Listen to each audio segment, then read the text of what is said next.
a teacher, and it's not because he's doing lots of tax dodging. It's because most of his money is from investments. Or indeed lots of work, isn't it? If it's investments, I mean, there's an element of work, I suppose, in choosing the investments, but thereafter you can sit on your backside and watch the money roll in.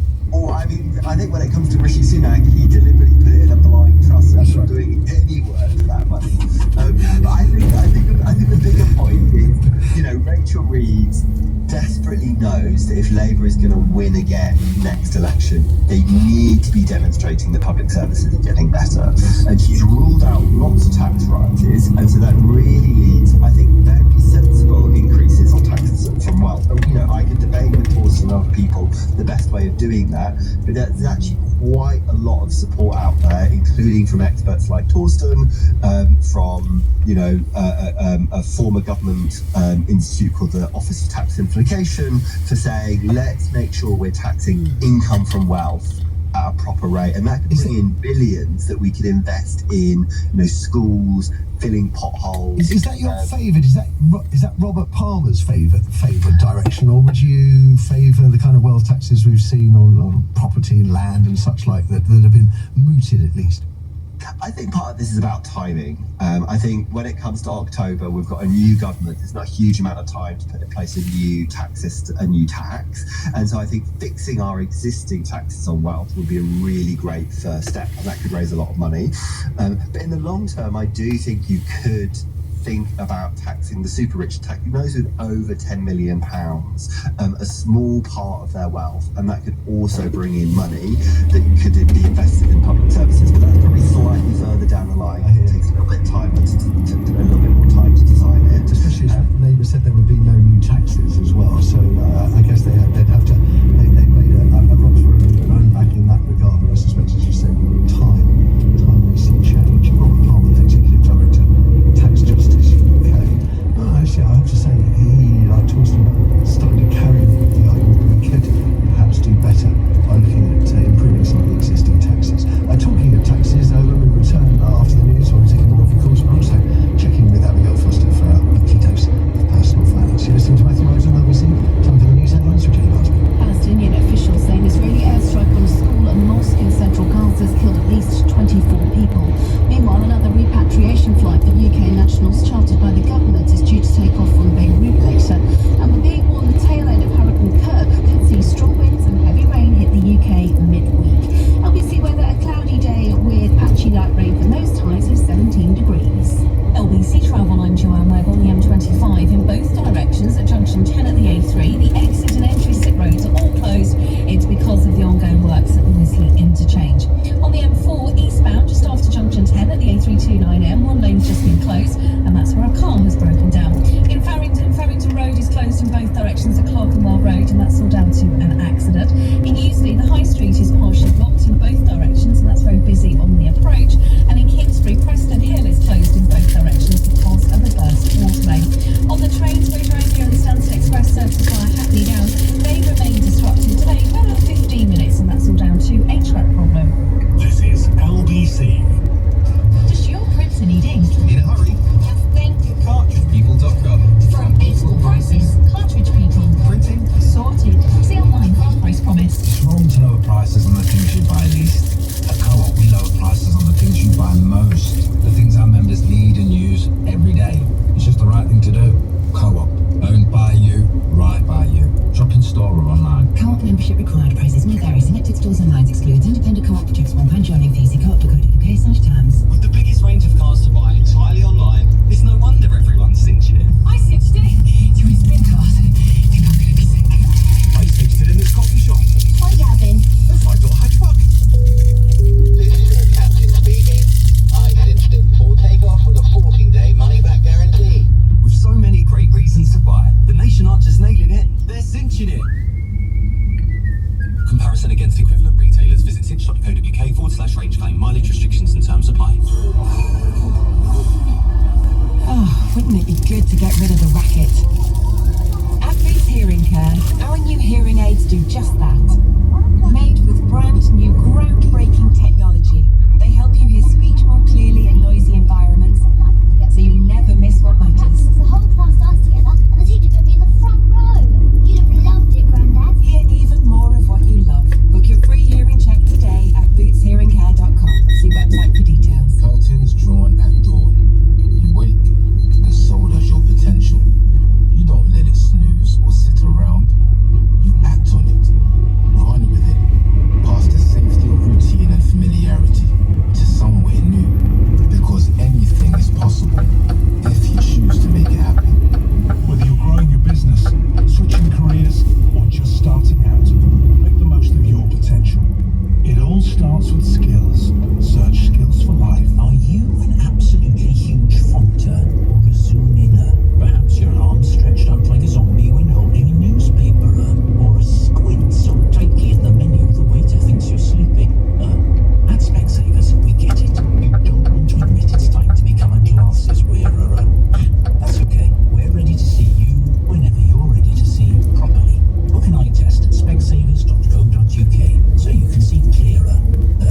Jane, but you are paying for this, for the problems that we have, our drinking problems. £27 billion it's costing the country in England alone.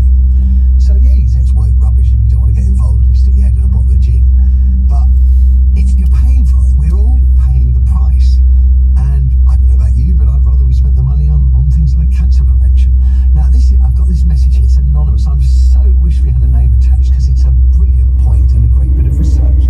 Anonymous has looked at Hansard, the government's record, and has found the cost of a bottle of spirits in 1970 was £2.69, which I appreciate. £2.69 in 1970 was quite a lot of money. I mean, it really was. You could go out for a night for £1.50.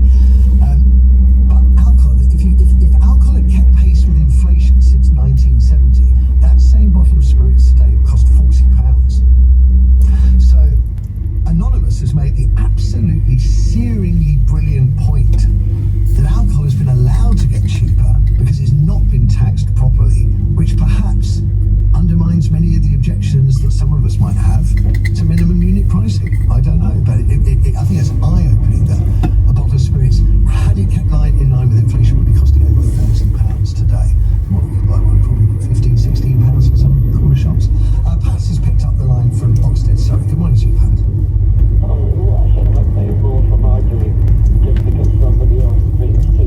Because you're paying for the costs to the country as well of that person drinking too much. So it means our hospitals have fewer doctors, fewer patients.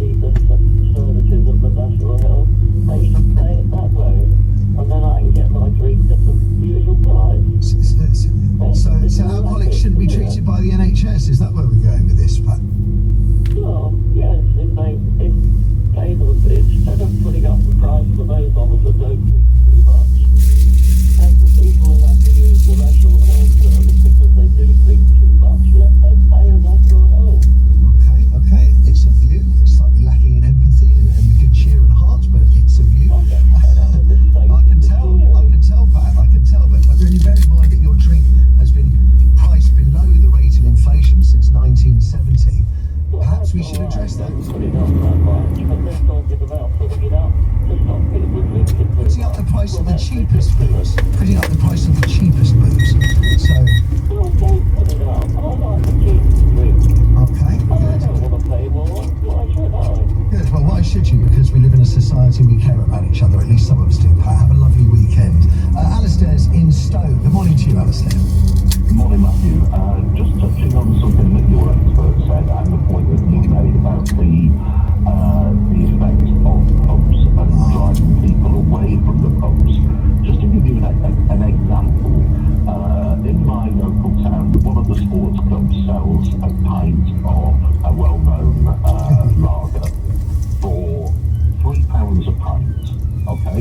Now I know, speaking to the guy who does all of the buying, that they make a 40% profit on that. I can go 300 yards up the road into the high street, go into a pub, and the pub is charging more than double that for exactly the same drink. Now, I don't know if that is symptomatic of the pubs being slightly greedy, or are they forced into that situation because of the high cost of rents and rates? I think it's the latter. I do think it's the latter. Well, in that case, maybe there needs to be some lobbying those rents and rates are completely out of line now with what these businesses can afford. We shouldn't actually be blaming the drift away of people not going into the pubs on the reason that pubs are going bust. Maybe it's the fact that they just simply can't afford the rents and rates that they're having to pay. Do you sort of share my view? I'm not massively strong on it, but I just feel that we were better off when we were drinking in pubs. And while I am broadly in favour of minimum unit pricing, because I think that the statistics bear out that it works, I do feel there should be a reciprocal cut to the cost of drinking in pubs as a way of keeping not just the businesses going, people in work, but really fundamentally for the benefits of to our mental health and well-being of chatting to friends and meeting neighbours and being part of a community. But obviously, like our previous caller has no interest in at all. But I quite like community. So I do agree with you, and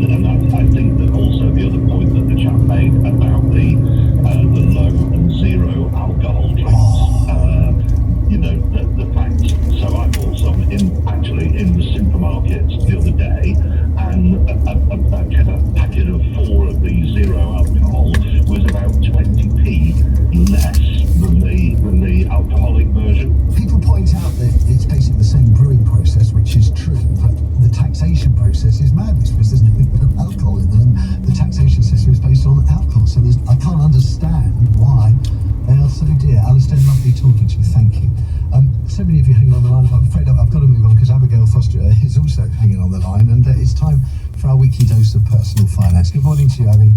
Good morning, Matthew. How are you doing? I'm all right, thank you very much. Thank you very much. I better crack straight on as I've been over talking as per. You've been hanging around the Bank of England, I hear. A career move or something else going on? I have. So the Bank of England have been working with influencers or also known as content creators recently to help them with going to the younger generation, because as it's been written in their new Bloomberg article that came out yesterday, that actually over 60% of the Gen Zs and even millennials are using social media for their news out there. So yeah, that is what the Bank of England are up to. I happen to also be in that article because I've been helping them with that, and I had the opportunity to interview Andrew Bailey when the rates changed back in August. So fingers crossed we might see some rate changes in November, but who knows whether they'll post that on social media as well. Okay, now winter fuel is a massive subject. One tangent has been that people, older people having just looked closer at how far their pensions can stretch. What should people bear in mind when thinking about pension investments? So when it comes to your pension, prior to retirement, there's something in the UK called auto-enrollment, where if you're over 22 earning more than 10k, you're automatically enrolled. The standard is that you contribute 5% and your employer contributes 3%. But something I always suggest to people is have a look at what else your employer is willing to contribute, because if your employer is willing to contribute more than that and you can match, so for instance, they're saying, well, if you contribute 6%, we'll contribute 6%, and so on, you could effectively be doubling your investments, because a lot of people, again, it's a misconception that pensions are just this fund that sits there waiting for you to retire. It's actually an investment portfolio that's being invested on your behalf, and you want to be making sure that you're giving a significant amount of time, so investing in your pension early on in your career for it to accumulate, and then also making sure you're contributing as much as you can because of the tax relief. I obviously heard you earlier talking about the wealth taxes, and one of the things that has come up from Rachel Reeves is people are concerned that she or the government might adjust the kind of tax relief we get on pensions, which is why I think some people are putting more into their pensions at the moment. Is that so? That is only relevant to people who are still contributing to their pensions. It won't affect people. It is also it's people contributing. Those that have retired, it's obviously worth looking into. You can still contribute, or you can obviously move your pensions into annuities and take them out slowly. Lamborghini, as well, famously told a few years back, you just cash in and buy a Lambo. Yes. Well, you can. Obviously, everyone has the right to take one. I wouldn't recommend it. No, it's not something I would be suggesting. And also, just one tiny thing about pensions as well. You know, I talked about this a couple of months back, but expression of wishes form. When it comes to your pensions, please make sure that you're filling out an expression of wishes form so that your pension goes to the right person when you pass, because it actually sits outside your inheritance. So it's something that really a lot of people, even once you hit retirement age, sometimes your pension can go to someone else if you pass on. You want to make sure it's going to the exact right person and not getting lost in the system. Great advice. Now, one last one, which is, especially as personal finance, the price of stamps. I know it must just be me, but it feels like every time I pick up certain newspapers, they say that the price of a stamp is rising once again. Tomorrow, I believe, 22% up for a first-class stamp, from £1.35 to £1.65 to send a letter. Yep, and that is just for a standard first-class stamp. If you're looking for a large, it's going up by 24%. So yes, it does feel like that, Matthew, because there has been every 6 months, it seems to be, since July 23, we've had some changes. So, you know, if you're someone that still has stamps from the law before 2023, you can exchange them in because they don't have the barcode anymore. But yeah, the changes from things like the barcode attached to stamps and then also the prices have been a bit mad. We put it in this section because it's almost a bit of a budgeting hack. If you are planning on sending Christmas cards out, I know we're in October, but you might consider buying your stamps today as opposed to tomorrow, because the price comes in tomorrow.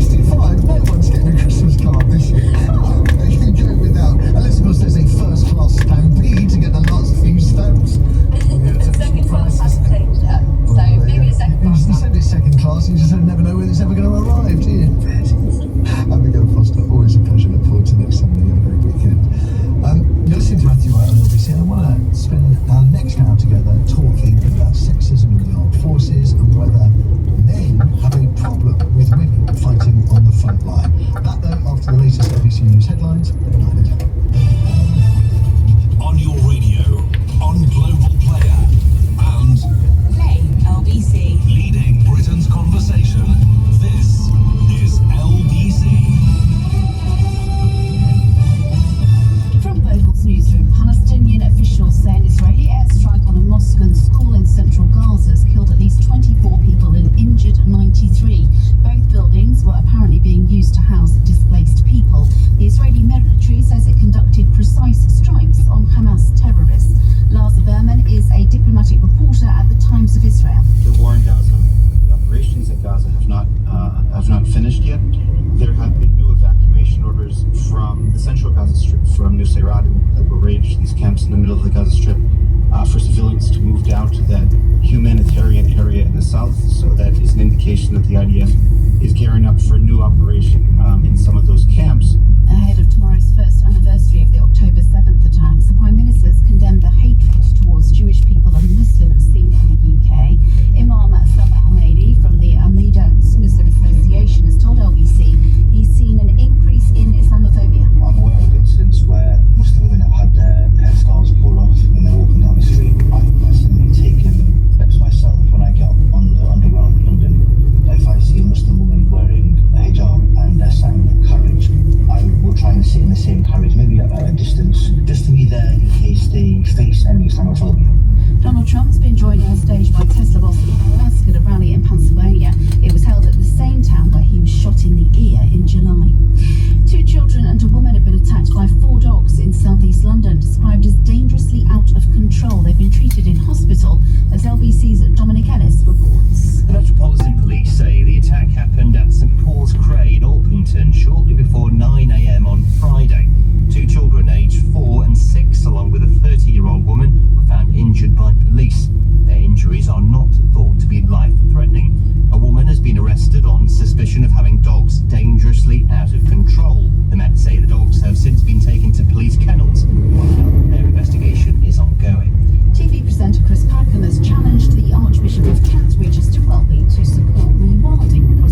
us as well.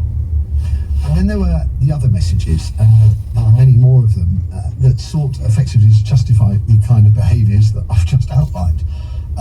One message I remember, the men are battle ready. This is, okay, I'm sorry, but when does being battle ready involve putting your will in some unwilling employee's pocket? I mean, it doesn't it? That's just sexual bullying. Others, many others, argued that women shouldn't be in the front line in the Army, Navy or Air Force at all, and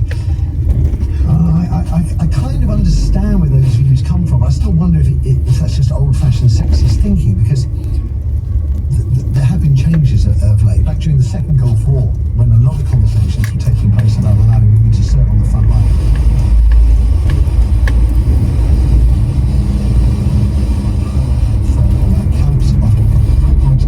And there were mutterings that this was a proof the army was getting soft. I actually remember that one woman, I think, actually gave birth in Afghanistan after not realising that she was with child. All in all, if I remember right, it was, I think, something like 200 service women were sent home since 2003 from Iraq and Afghanistan when it was discovered they were pregnant.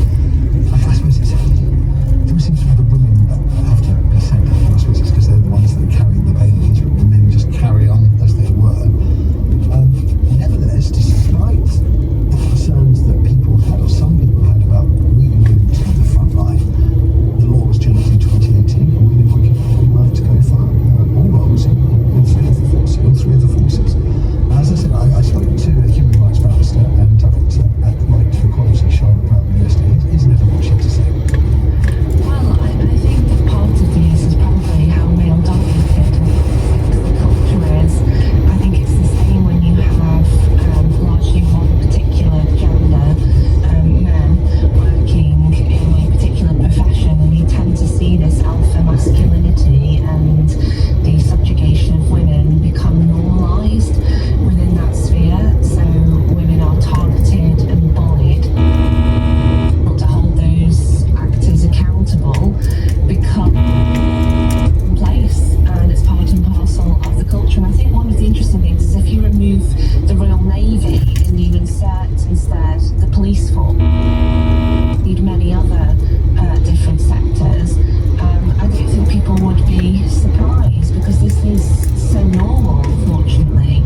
Listen to that is Philip Ingram, former British Army intelligence officer and co-founder of the Independent Defence Authority, an organisation which lobbies Parliament on behalf of veterans. Good morning to you. Good morning. I don't know where to start with this. Shall we talk more generally, first of all, about women in the forces in the front line? Well, women have been in the front line for a lot longer than people think. You know, I came from the intelligence side of the world, where women have been involved in special duties operations for many, many years, and they have been forward of the front line, carrying out very, very dangerous roles.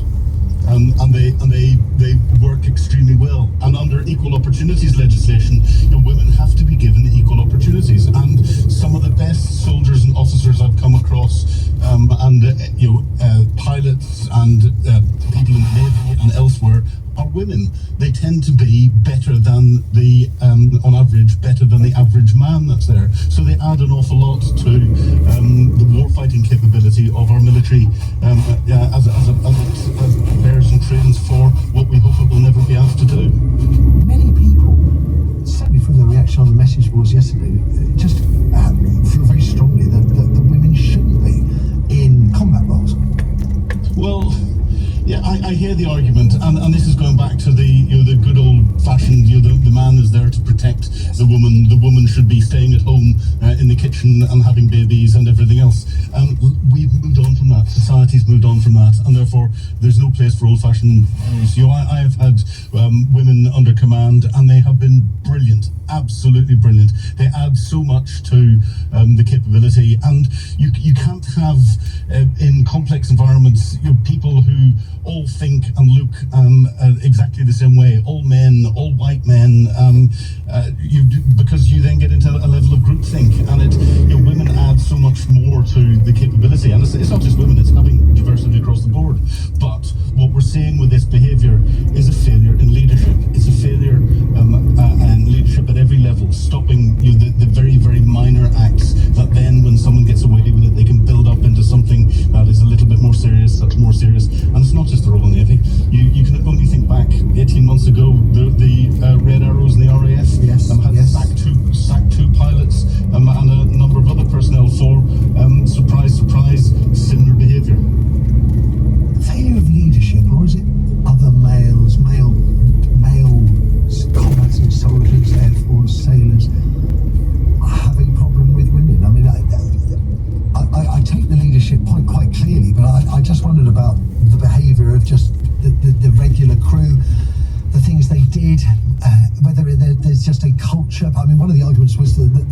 sort of submariners was elite, and that the highest grade submariners were the nature of the elite nature of their job gave the impression it was some kind of club, and as a consequence, bad behaviour was allowed to flourish.